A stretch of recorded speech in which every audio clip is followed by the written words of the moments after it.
All right, Krystal, well, to your strength now. So we're gonna get some different things going today. We are gonna build on some stuff that we've worked on for a while. Yeah,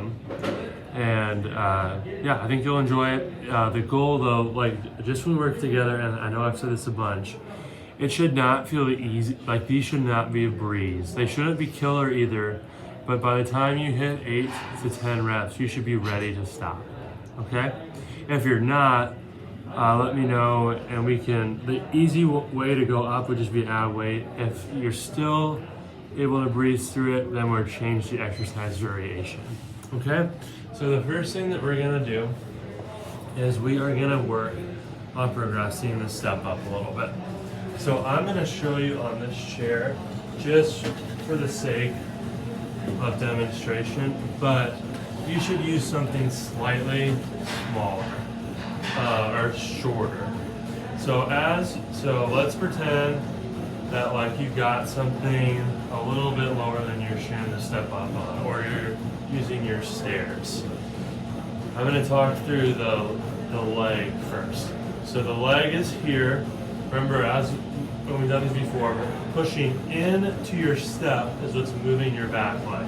You're not pushing into the floor with this back leg. This leg is your power source. You're pushing through the chair, coming up, and bringing that leg up to meet the level of the step, and then slowly coming back down. So pushing through the chair, coming all the way up, and then back down. All right, so that should be semi-familiar. We've done the step up a bunch. What I'm gonna have you add to that is an overhead press. So it's not really about the weight, the amount that you're pressing, but it's the complex movement that's the hard part. So as you're doing that, as you are pushing up onto the step, you're gonna have a weight that's on the leg that's being pulled up, and as you push through the chair, you're extending your arm above your head. So pushing through the chair, extending that arm up above your head. All right, we'll do 8 to 12 of those on each side. All right, then the next thing that we're gonna do is we are gonna go to another upper body exercise. We're gonna do some bicep work, but it's also some time under tension. So it's also gonna incorporate that chest. So find some mid-sized dumbbells. You'll start here, and your job is gonna be to slow those dumbbells down as they work towards your waist. So even though they're not falling like this, you're keeping that tension in them, slow, slow, slow, slow, slow, all the way down, and then coming all the way back up. You'll do 8 to 10 of those. After you've done those, we're gonna move to your hips, your glutes, and your hamstrings. We are gonna try to progress the deadlift a little bit. So I think that we found that like your body feels safe doing a normal deadlift now. This will be body weight to start, and then progress as you feel like you need to. But just like when we do our single leg work, so the front leg, let's see, this will work way better.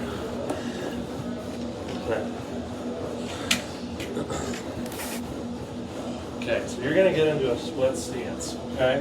This leg is gonna be loaded. This is the working leg. The leg behind you is your kickstand. And like you've got some weight on it, but the majority of the weight is over this leg.